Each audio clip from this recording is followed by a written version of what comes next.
예수 그 이름의 권세가 우리 백준혁 형제를 일으켜 주실 줄 믿습니다. 오늘 전 본문 말씀을 통해서 시험을 이기는 성도라는 제목을 가지고 은혜를 나도록 하겠습니다. 얼마나 많은 신자들이 그 시험을 넘지 못해서 실족하고 아파하는 많은 모습들을 보게 됩니다. 시험을 이기는 성도에 대해서 같이 말씀을 나누고자 합니다. 제 인생 가운데, 목회 가운데 가장 영향력을 제게 주었던 목회적 선생, 스승이 계시는데 그중 한 분이 바로 오카는 목사님이셨습니다. 네, 사랑의 교회. 저는 젊은이들을 양육하면서 그분의 지대한 많은 영향을 받았었고요. 그분의 제자인 오정희 목사님 저희 교회를 방문하셨을 때 좋은 교제를 이룬 경험이 있습니다. 이제 서재에는 오카는 목사님의 책들이 아무래도 많이 있죠. 제 세제 방에 서재에 보면 이렇게 책들이 꽂혀 있는데 그게 시험이 없는 신앙생활은 없다라는 책이 있습니다. 목사님이 쓰신 겁니다. 시험이 없는 신앙생활은 없다. 그런 책이 있습니다. 그 목사님 말씀하시기를 시험을 성공적으로 잘 극복한다는 것이 예수를 잘 믿는 것이다. 신앙생활을 잘한다는 것이 뭐냐? 결국은 시험과의 싸움에서 승리한 결과이다. 그런 말씀하셨어요. 정말 맞는 얘기입니다. 신앙생활 그 자체가 우리에게 다가오는 수많은 시험을 어떻게 극복해 나가느냐. 그것도 이제 하나님의 관점에서 잘 감당하시면 더 좋은 신앙의 열매를 거둘 수가 있습니다. 여러분, 신앙인들만 아니더라도 우리는 예수 믿기 전부터 많은 어려움을 겪고 살아왔어요. 알게 모르게 크고 작은 많은 시련들이 우리 가운데 있었습니다. 여러분, 처음에 우리가 아가로 태어날 때 그때 울고 태어나잖아요. 여러분, 어느 걸 보더라도 태어날 때 웃고 태어날 일 본 적 있어요? 하나도 없어요. 다 울고 태어났어요. 인생이 그만큼 힘든 걸 알고 있는 거예요. 엄마도 힘들지만 아이도 힘들어요. 인생의 출발이 눈물이었습니다. 그리고 인생의 끝이 뭔 줄 아세요? 그것도 많은 사람이 이제 울어줘요. 자기가 우는 게 아니라 타인들이 울어줘요. 결국 인생은 울음으로 시작했다가 되게 울음으로 끝나더라고요. 근데 그 과정이 쉽지 않거든요. 여러분, 인생의 과정들이. 그래서 가끔 전 어르신들 만나서 얘기를 나눕니다. 인생은 어떻게 사셨어요? 지금까지. 그러면 다들 그래요. 산전수전 다 겪었다. 산전수전. 그 얘기는 뭐냐면 여러분 사자성어에 본다면 그렇잖아요. 산에서 싸우고 물에서 바다에서 싸웠다는 거예요. 그러니까 육지에서 이렇게 싸우는 막연한 싸움이 아니라 큰 고비에서 산을 올라가야 되고 물 가운데서 살아나야 되니까 얼마나 많은 싸움을 했겠어요. 그런 싸움을 치르면서 여기까지 오신 분들이 여러분이셨고요. 또 그리스도 안에서도 시험과 어려움이 있잖아요. 예수님 말씀하셨어요. 너희가 세상에서 환난을 당하나 담대하라. 내가 세상을 이겨놓으라. 그리고 복음과 함께 고난을 받아라. 왜 고난 얘기를 하실까? 왜 고난을 받으라고 하셨을까? 또 많은 환난이 있다고 왜 말씀하셨을까? 이 중요한 의미가 우리 성경에 나타나 있어요. 원래 시험이라는 중요한 의미는 뭐냐면 똑같이 한국성에는 모든 시험이라고 기록되어 있지만 사실은 언어적 의미는요. 첫째는 유혹이라는 거, 유혹. 두 번째는 시련이라는 뜻입니다. 그러니까 유혹이라는 것은 엄밀히 본다면 마귀가 주는 거예요. 마귀가. 그래서 우리를 미혹해서 결국은 그 우리 속에 있는 탐심을 자꾸 부채질해서 결국 죄에 빠뜨리고 결국 사망으로 인도하는 거죠. 그래서 성경은 이렇게 말합니다. 각 사람이 시험을 받는 것은 자기의 욕심에 끌려 미혹되나니. 우리 야고보서에 1장 16절에 기록해 놓고 있습니다. 1장 14절 15절에 각 사람이 시험을 받는 것은 자기의 욕심에 끌려 미혹됐다는 얘기는 우리가 이런 낚시를 가시는 분이 애사를 치잖아요. 낚시밥. 그래서 꼭 먹게 만들어요. 고기들이 이건 꼭 먹어야 되겠다 할 정도로 아름답게 낚시의 그 애사를 만들어 가지고 던지는 거거든요. 그러니까 그런 미혹이 우리에게 온다는 거죠. 그래서 욕심에 이제 그걸 먹고 싶은 욕망이 생기는 거예요. 그걸 먹어야 되겠다 하다가 결국 생선들이 그 애사를 먹다가 잡혀서 결국 죽게 된다. 그래서 성경에도 말하기를 미혹되나니 욕심이 잉태한 즉 죄를 낳고 죄가 장성한 즉 사망을 낳는다. 이게 과거의 우리의 삶의 어떤 모습들이었어요. 여러분 어떻습니까? 그래서 야고보서 기자는 사랑하는 성도들에게 말하기를 내 사랑 형제들아, 속지 말라, 속지 말라. 그건 거짓이다. 그건 잘못 먹으면 큰일 난다. 그렇게 말씀하고 있는 거예요. 여러분, 인류의 첫 사람이 누굽니까? 아담이잖아요. 아담. 예. 그 사람도 첫 번째 사탄에게 미혹을 받았어요. 에덴 동산에서 하나님이 만드신 모든 자연 만물 속에서 만드신 실과를 다 먹는 은혜를 받았잖아요. 근데 주님께서 말씀하시기를 모든 실과는 먹되 이 중앙에 있는 선악과는 먹어서는 안 된다. 먹으면 죽을 것이다. 이렇게 말했거든요. 근데 첫 번째 사람이 그때 사탄이 가만히 있지 않았어요. 뱀으로 유정된 사탄이 슬며시 찾아와서 드디어 미혹을 하기 시작하는 거예요. 욕심을 자극하는 거예요. 야, 하나님이 그걸 먹지 말라 하더냐? 예, 먹으면 죽는다고 했습니다. 결코 죽지 아니할 것이다. 사탄이 한 얘기예요. 분명히 주님은 죽는다 했는데 죽지 않을 것이다. 내가 이를 먹는 날에는 내 눈이 열려서 네가 하나님같이 되리라. 그러면 어떻게 돼요? 이 온 모든 말이 자기 소유가 되는 거잖아요.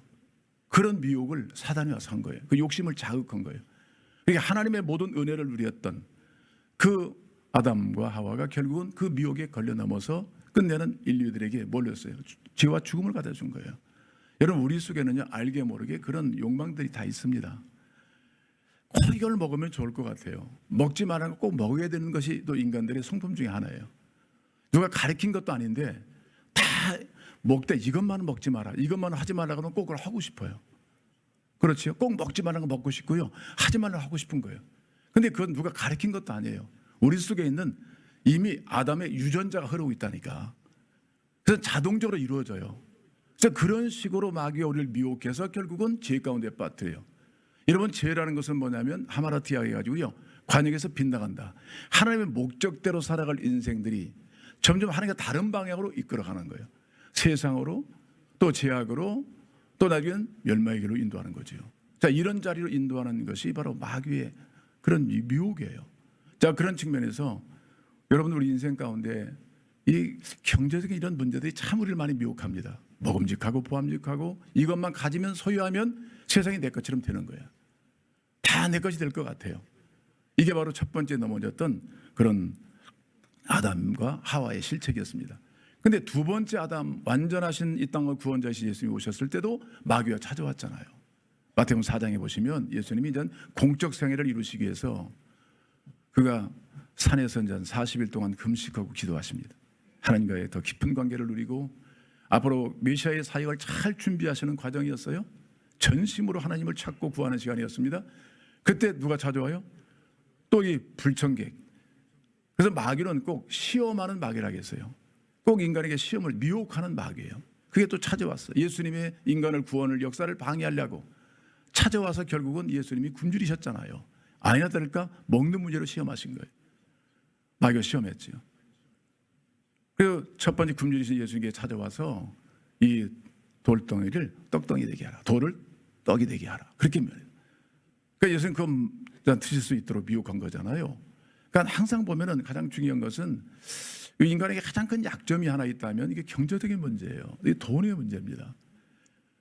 그래서 이 문제를 어떻게 극복하느냐, 이런 미혹 앞에 저 자신도 한번 많이 좀 어려움을 겪은 적이 있었고요. 우리 성도들 잘 주님을 섬기다 갑자기 돈에 미혹받아서 그냥 돈에 중심되는 삶을 사는 거예요. 그다음에 돈이 가라는 대로 가고 하라는 대로 하고 말라면 말고, 이게 돈이 주인 노릇하는 것, 왕 노릇하는 것, 이건 굉장히 위험한 인간을 멸망으로 이끄는 마귀의 술책이거든요. 그런 측면에서 예수님 뭐라고 말씀했어요? 사람이 떡으로만 사는 것은 아니다. 하나님의 입으로 나온 말씀으로 살아야 된다. 40년 광야 생활하면서 떡을 먹었지요. 고기도 먹었습니다. 근데 궁극적으로 그보다는 떡이 되게 하고 고기가 되게 하신 것은요, 예수님 말씀이, 하나님 말씀이었습니다. 그래서 너희는 먼저 그의 나라와 의를 구하라, 하나님을 찾으라, 하나님을 만나라, 그러면 모든 것을 하나님에게 더하신다, 그렇게 말씀하셨거든요. 자, 그런 측면에서 예수님은 그 시험을 극복하시고 기도로 말씀으로 승리하 인류를 구원하는 구세주가 되신 거예요. 여러분, 예수 믿지 않는 분들 여러 가지 많은 고난이 있는데 그 다 고난의 결과가 무엇입니까? 우리 신자들은요, 고난을 겪으면요 좀 성숙하고 성장해서 그 아픔을 겪고 또 다른 영혼을 위로하고 또 영혼들을 주께로 인도할 수 있는 사명을 감당해요. 근데 제가 과거에 당하는 어려움 보면요, 그냥 나만 살겠다는 거예요. 더 상처를 받고요. 누가 나를 못 알아줬고 그 어떤 책임을 전가하면서 그저 살기 위해서 막 몸부림쳐요. 결국 나만 남더라고요.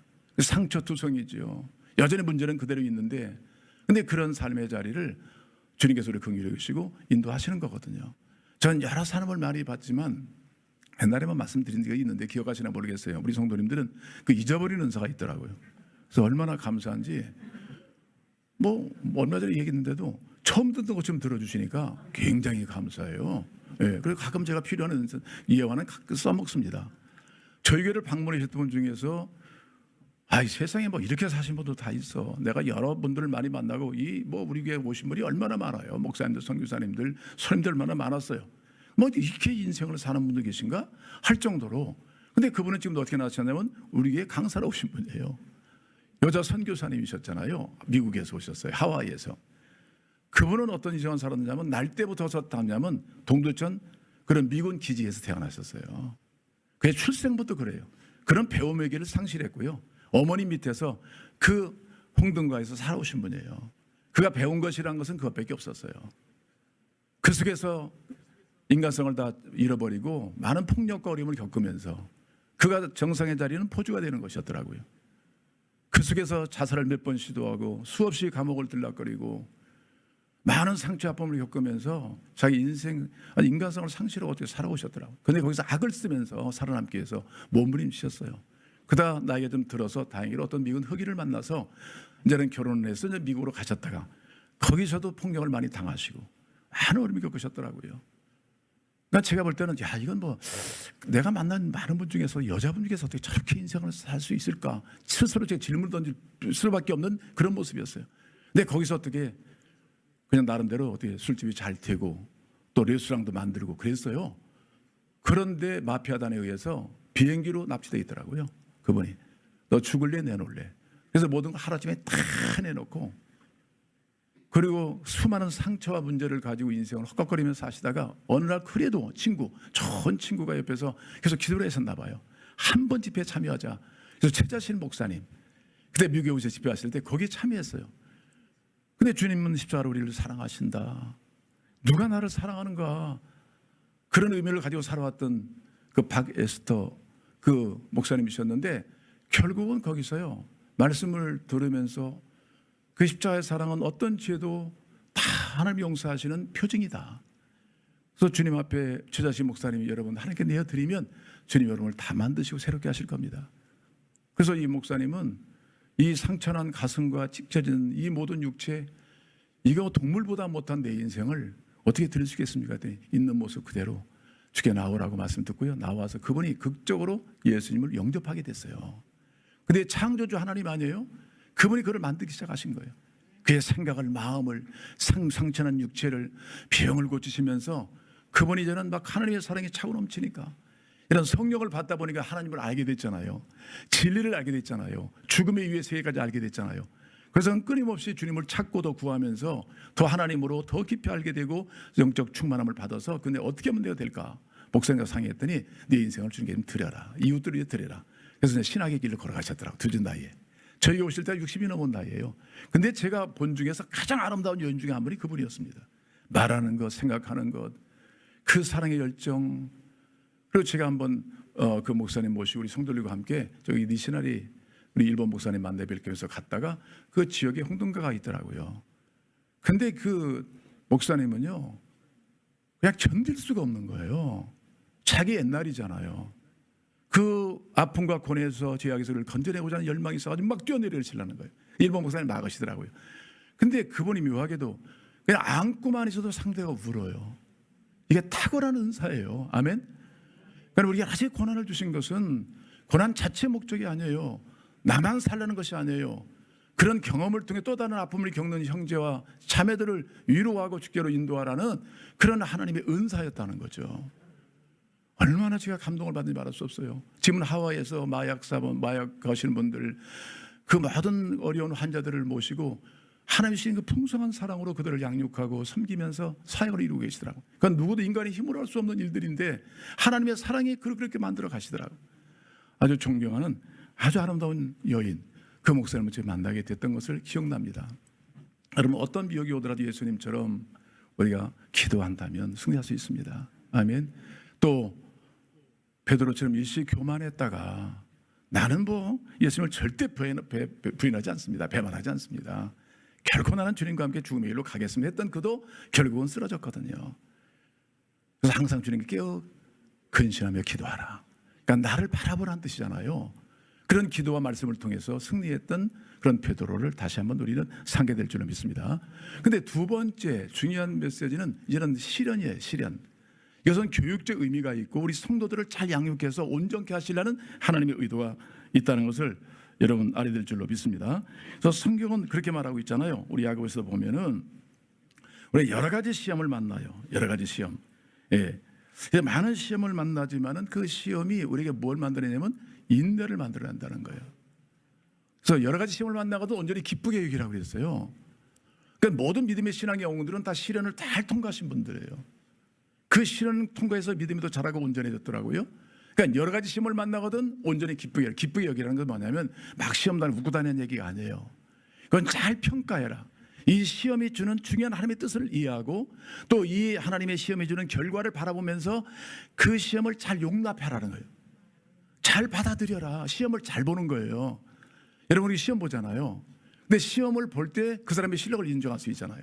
나는 공부를 많이 했는데 시험 보니까 엉망이야. 그건 실력이 아닌 거죠. 하나님은 좋은 의미에서 우리에게 시험을 자꾸 치르게 하셔서 결국은 우리를 어떻게 해요? 온전하고 구비하여 좀 더 부족한 사람을 만드신다는 거예요. 할렐루야. 야고보서는 그렇게 말하고 있는 것입니다. 여러 가지 시험을 만나거든 온전히 기쁘게 여겨라. 그 시험이 인내를 우리에게 만들어내는 줄 너희는 압니다. 인내 얼마나 중요한 덕목이에요. 그리고 구비하여 온전하게 좀 더 부족하면은 그런 하나님의 인생으로 만들어 주신다. 그러니까 이건 상당히 긍정적이고 적극적이고 미래지향적이고 인격적인 그런 단어예요. 시련은 굉장히 중요한 의미가 있어요. 이런 믿음의 시련이라고 했거든요. 믿음의 시련. 이 시련은 결국 믿음으로만 통과할 수 있는 거예요. 아멘. 인간의 상식과 지혜로 통과할 수 있는 것이 아니고 하나님의 그런 의도가 아니에요.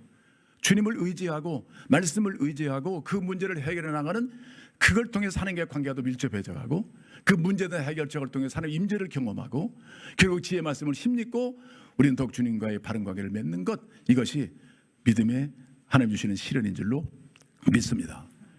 또 때로는요 우리가 이제 양쪽이 다 와요. 마귀가 주는 것도 오고요 또 하나님 주시는 시험도 와요. 그러니까 하나님 주시는 것은 사랑해서 주시는 것이고요 우리를 온전케 하려는 좋은 의미의 시련이라면 마귀 주는 것은 파괴적이고 우리를 멸망으로 이끌려는 악한 뜻이 있는 거예요. 그래서 주님을 섬긴다 하면서도 그런 미혹을 받을 수 있는 거지요. 그래서 우리 말씀에 바로 서지 못하면 그 욕심에 끌려가다 보면 우리가 또 우리 신앙생활은 주님과 멀어지기 시작하고 더 많은 상처를 겪게 되는 겁니다. 욥이라는 사람이 그랬어요. 동방의 위대한 아주 신실한 사람이었잖아요. 그가 얼마나 어려움을 겪었어요. 근데 하나님의 통제가 있었지만 마귀가 준 시험이었잖아요. 그 시험 가운데서도 참 어려운 시험이었습니다, 여러분. 뭐 저도 지금 시험 중에 있고 우리 백준영 집사님 어머님 아버님 또 여러분도 크고 작은 시험을 다 겪고 있어요. 예가 아닙니다. 여러 시험을 만나거든 그랬으니까 다 시험을 겪고 있어요. 근데 큰 시험에도 이기는 분이 계시고 이거 뭐 시험 같지 않은 시험에도 넘어지는 분이 계실 수 있어요. 그러니까 믿음을 잘 시련을 믿음으로 대처해야 되거든요. 예. 그냥 그런 측면에서 우리가 양쪽으로 다 올 때가 있어요. 그러니까 욥 같은 경우는 첫 번째 고백은 참 여러분 아시잖아요. 아니 자녀 10명이 다 하루쯤에 죽어버렸죠. 재산이 다 날아갔죠. 종들도 다 죽었잖아요. 이런 상황에서 얼마나 힘들어. 몸은 다 병으로 가득 차가지고 기와장으로 몸을 긁을 수밖에 없는 세상에 버림받은 인생에 끝물된 정말 누구든 동정을 받아야 할 영혼이잖아요. 그 속에서도 그런 고백하기를 주신 자도 하나님이시고 취하신 자도 하나님이시다. 이건 참 대단한 고백이에요. 저도 감히 참 어렵겠더라고요. 또 하나님이 축복도 주셨으니까 때로는 재앙도 주시지 않겠느냐. 이건 하나님의 주권이에요. 하나님이 그 모든 경륜을 이루어 가시는 길에 이것도 주고 저도 주시다. 그러나 모든 협력하여 선을 이루게 하신다는 거거든요. 근데 그 이후에 욥이 뭐 그 시험을 통과하는데 간단하지 않았어요. 너무나 힘들고 어려우니까 하나님은 바로 나타나지 않으시고 옆에 계신 것 같고 앞에 계신 것 같은데도 말씀하지 않으시잖아요. 그러니까 욥은 그 고난 속에서도 나에게 하는 길을 그 가시나니 때가 되면 나를 정금같이 나오게 하실 것이다. 그 고백을 믿으면서 그 길로 걸어가는 거예요. 욥은 결국은 그 과정을 걷는 것이 쉬운 게 아니에요. 지금 아마 어머님 아버님 우리가 이 영적 이 새로운 하나님 인도 앞에 그 길을 걸어갈 때 정말 어디가 나에게 이런 일이 있을까 하는 절망감도 올 수 있습니다. 그렇지만 이 욥도 고백한 그런 갈등이 있었어요. 오죽했으면 내가 왜 태어났나, 내가 어머니 모태에서 죽었더라면 이런 꼴을 겪지 않았을 때, 이런 꼴을 보지 않았을 때, 이런 마음도 하나님께 막 토설하면서 나가잖아요. 예, 벌써도 말씀드렸지만은 딸이 갑자기 이런 모습이 되니까 정말 하나님의 음성을 드려야 되잖아요. 그게 그 시절의 은혜고 축복인지만 알 수 없는데요. 그때 말씀드렸지만은 예수님도 그런 제가 마지막 고난주의를 통해서 내가 심히 고민해 죽겠다, 십자가 눈 앞에 두고 얼마나 위로가 되는지 말할 수 없어요. 예수님 그냥 벌떡 일어나라 말씀하지 않고요, 예수님 자신도 십자가를 지실 때 심히 고민해 죽겠다. 그래서 주님은 이미 그런 아픔을 경험하시면서 우리를 위로하시는 분이거든요. 아멘. 그를 온전케 하시는 그런 과정이 있어요. 근데 욥은 성경은 야고보서 5장에서 말합니다. 욥의 인내를 배우라겠어요. 인내. 그리고 그 결과를 보라. 끝내는 욥기도요, 중간에 보면 끝까지 보셔야 돼요. 하나님이 어떻게 그를 인도하셨는가.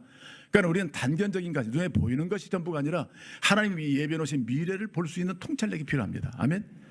끝까지 하나님을 신뢰하면 하나님 끝은 어떻게 이루어 가시는가. 우리가 죽어도 사실은 천국 아니에요? 아멘. 근데 이 땅에 사는 우리를 새롭게 하시고 온전케 하셔서 또 하나님의 쓰임에 합당한 노고로 만드시려는 하나님의 열심과 사랑은 취하지 않고 이루어 가시다. 그런 하나님의 사랑을 우리가 다시 한번 깨닫게 되는 줄로 믿습니다. 그래서 우리가 12절에 보시면 이런 말씀했어요. 그런즉 선줄로 생각하는 자는 넘어질까 조심해라. 교만하지 말라는 거죠. 이 기회는요, 과거의 조상들의 모델을 다시 한번 본보기를 이미 바울이 얘기하고 있거든요. 우상을 그들은 섬겼어요. 하나님 섬긴다는 그들이, 이스라엘 백성들이 그 놀라운 기적 같은 은혜를 힘입고 애굽에서 나왔잖아요. 홍해를 통하여 다 침례도 받았잖아요. 또 성찬식까지 다 해요. 하늘에 주신 음식을 먹고 마시면서 다 했어요. 근데 이제는 그것이 어떤 그들의 자부심이 됐는지 그 이후의 신앙생활을 하지 못하는 거예요. 교만해진 거죠. 근데 오히려 이제 우상을 섬기게 되고, 고린도 교인들도 또 성적이 부족한 것에 참여하게 되고, 그 다음에 하나님의 뜻보다는 자기 뜻을 고집하다 주님 원망하게 되고, 또 지도자들 원망 불평이 나오게 되고, 이런 걸 통해서 그들이 결국 이 교회는 위험한 상태예요. 예, 그러니까 육신을 쫓는 삶을 살아왔다는 거예요. 그래서 바울 사도는 늘 이제 빨리 업그레이드돼서 영적인 사람이 돼야 된다, 그렇게 말씀하고 있는 거죠. 그래서 원망하지 말라, 비판하지 말라, 또 간음하지 말라, 우상 숭배하지 말라, 이걸 드려야 되는 거잖아요, 우리는요. 아멘.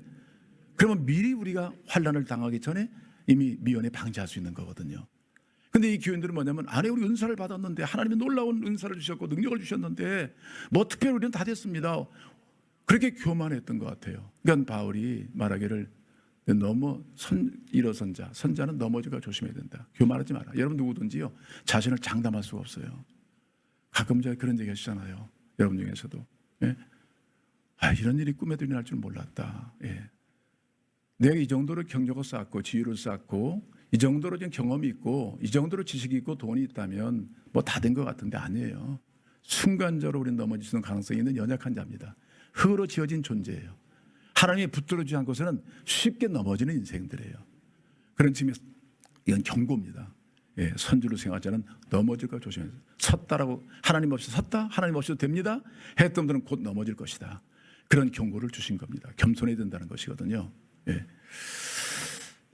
예, 우리 오늘 이 말씀 속에서 다시 한번 13절을 다시 한번 보겠습니다. 13절 정리하겠습니다.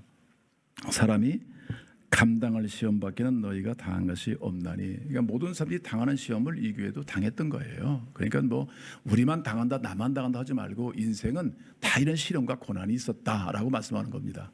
예, 그리고 말하기를 오직 하나님은 어떤 분이에요? 미쁘다, 신실하시다. 하나님, 하나님 없이 당하는 고난은 아까 말씀드린 어떤 결과를 초래할 것인가? 이게 참 비극적이에요. 그런데 하나님은 미쁘사 너희가 감당하지 못할 시험 당함을 어떻게 해요? 허락지 않는데요. 그러니까 우리가 그 어렵고 힘들 때는 주님이 같이 져주시든지 중량의 무게를 낮추시든지 어쨌든 우리를 질 수 있도록 해주신다는 거예요. 왜? 이 시험으로 이렇게 중요한 결과를 만들어내기 때문에 그냥 시험이 없게 하소보다는 오히려 짐을 통해서 감당하도록 하나님은 그 시험의 과정을 통과하게 하신다는 거죠. 아멘. 그러니까 이런 과정이 없이는 인생은 결국 온전한 그리스도인이 될 수 없다. 그러니까 육신적인 사람에서 영의 사람이 될 수 없다는 거죠. 영의 사람은 주의 마음을 가진 사람이거든요. 여러분 하나님 미쁘시죠? 신실하시죠? 그러니까 지금 이런 시험 받을 때는 주목해야 할 분이 뭐냐면 하나님 자신이에요. 당신은 신실하십니다. 제가 처음 이런 고난을 처음에 직면했을 때 하나님께 고백은 그거였어요. 하나님은 선하시고 인자심이 영원하십니다. 고백했어요. 하나님 선하시다. 근데 상황이 그렇게 선하신 분 같지 않더라고. 근데 그때 주님 말씀이 뭐냐면 우리가 알거니와 하나님을 사랑하는 자 곧 그 뜻대로 부르심을 입은 자들의 모든 것이 협력하여 선을 이루느니라. 그러니까 선하신 하나님이 선을 이루신다는 거예요. 아멘. 그러니까 끝이 하나님의 뜻을 이루신다는 거죠. 이런 관점에서 끝까지 주님을 주목해라. 미쁘신 하나님은 그 자리에 계시고 여전히 우리를 사랑하시고 여전히 우리를 긍휼히 여기시고 여전히 우리를 만지시고 고치시고 함께 하시는 분이다. 이렇게 말씀하시는 거죠. 여러분 가끔 우리 이렇게 좀 착한 사람들이 조금 더 주님을 잘 믿겠다는 사람이 고난을 겪는 보면은 좀 안타까울 때가 많잖아요. 세상에 뭐 죄를 그게 막 그냥 떡 먹듯이 죄를 범하고 사는데도 그렇게 남에게 해악을 주며 사는데도 그냥 똥덩어리로 사는 사람이 있는데 어떻게 믿음의 사람들이 저렇게 신실한데 고난을 겪을까? 이런 좀 질문을 던질 때가 있어요. 사실 우리 한문의 집사 같은 경우도 이제 미국에서 공부를 하고 거기서 좀 삶이 좀 어려서 한가지 형편은 좋거든요. 근데 이제 아빠 엄마의 노후를 좀 생각하는 것 같아요. 가까운 데서 좀 섬겼으면 좋겠다. 그런 마음 가지고 결단해서 왔거든요. 그 착한 마음이죠. 딸의 마음인데, 예. 우리 백중희 집사는 어때요? 참 신실한 형제예요. 예. 그 어려운 가운데서 자기는 참 예, 지금 이번 불난 그 집도 참 어려운 그런 환경인 것 같아요. 예. 그 좀 더 돈이 있으면 더 좋은 환경에서 살 수도 있죠. 열심히 일하고 밤에 또 아르바이트도 하고 예, 그러면서 또 좀 어머니께 좀 효도도 하고요. 저는 지금까지 그 31살의 나이에 뭐 한국어로 뭐 부모님 위해서 어머님 위해서 돈을 보냈다는 얘기는 제가 지금까지 잘 못 들었습니다. 그런 속에서도 그 신실함을 보였던 아들이에요.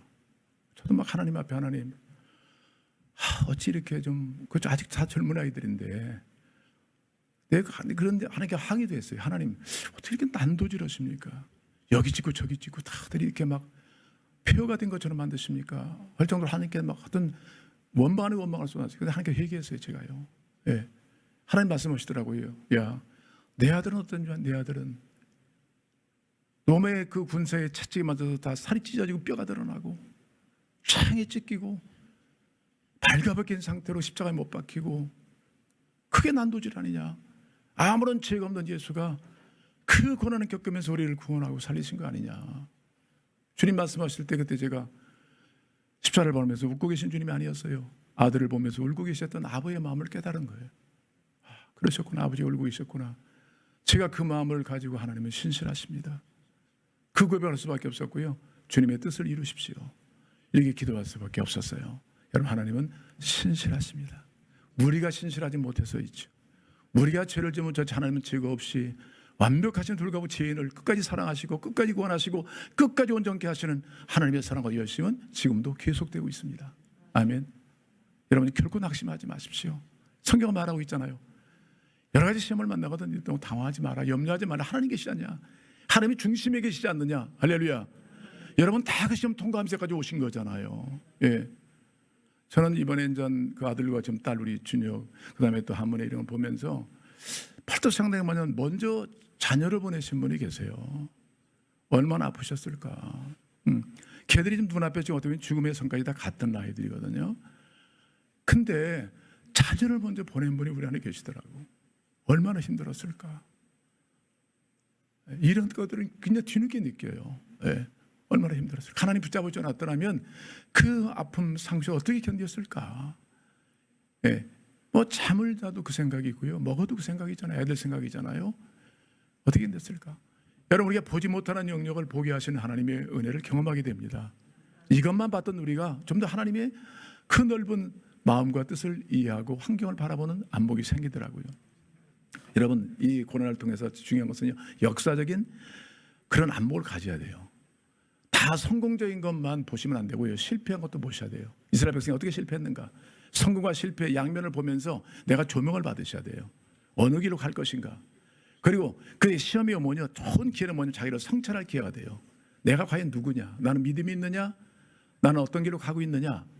이번에 우리 여기 좀 아까 소개했지만 상영 형제가 보게 됐는데 아주 그 어려운 일을 지금 일본에서는 그 보호자처럼 가장 먼저 그 일을 감당하고 있는 우리 형제님이십니다. 저도 뭐 처음 뵀는데 우리 진 목사님이 어제 교제를 이뤄가면서 그 친구의 어떤 위기 상황을 눈물 흘리면서 전달했고, 그리고 끝까지 그의 곁에 서서 그의 모든 과정을 잘 밟고 있더라고요. 아, 그래서 저 형제를 참 귀히 여길 수밖에 없겠더라고. 내가 스카우트 해야 될 것 같아. 그런 마음 가지고 하는데 아마 이번에 그런 질문을 많이 친구들이 했다고 그래요. 옆에 있던 친구, 건강한 친구, 아주 그렇잖아요. 집중치료실에 누워 있는데 그 몸이 뭐 여전해요. 건강한 몸이잖아요. 근데 하루아침에 잘못하면 죽음의 선을 왔다 갔다 했잖아요. 그럴 때 그들이 나눈 게 뭐냐면 인생이 무엇이냐. 여러분, 중요한 질문을 같이 던지셔야 돼요. 사는 게 아니잖아요. 그러다 언제 죽음이 딱 찾아오면 그냥 가야 되잖아요. 이런 인생을 우리 하나님 우리를 창조하셨을까요? 결코 그렇지 않아요. 우리가 주님 만나고 나니까 나를 왜 만드셨는지 우리는 목적을 다 알잖아요. 어떤 사소한 제품도요, 이 제품도 그냥 만든 게 없어요. 다들 그 만든 설계자가 있고요. 그리고 여기 설명서가 다 이렇게 사용하라고. 그래야만 기능을 발휘할 수 있는 거죠. 아멘. 우리 하나님 인간을 만드셨어요. 그리고 이 설명서가 다 나와 있어요. 인생은 어디서 와서 어디로 가며 어떤 목적을 가지고 만드셨는가, 하나님이 우리를 아시고 다 기록해 놓으신 거예요. 할렐루야. 결국 우리는 찾았거든요. 과거에는 막 정신없이 살았어요. 되는 대로 막 살았어요. 그냥 눈앞에 돈이 왔다 갔다 하고 모든 권력이 다 내 것 같이 여기 좀 막상 모든 것은 없었거든요. 근데 이 말씀 피워보니까 하나님 거기 계셨고 또 우리를 인도하셨잖아요. 삶의 목적이 어디 있는가? 이 목적을 상실하고 사는 사람들이 얼마나 많아요. 이 중요한 도전을 주님이 주신 거예요. 그래서 특별히 인생은 우리를 만드신 하나님께로 가야만 알 수가 있습니다. 아멘. 창조주로 가야 되죠. 예수를 믿어야 되는 거예요. 예수 믿고 성령 받으니까 이제 알겠어요. 하나님 살아계시다. 아, 나를 하나님 영광으로 만드셨구나.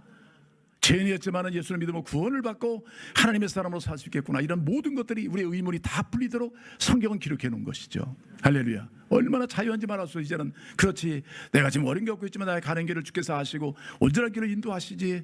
이런 선명한 인생으로 인도하신 신실하신 하나님, 미쁘신 하나님을 우리는 찬양해야 될 줄로 믿습니다. 그리고 주님 말씀하시는 뭐라고 말씀했어요? 마지막으로 한번 더 읽겠습니다. 13절.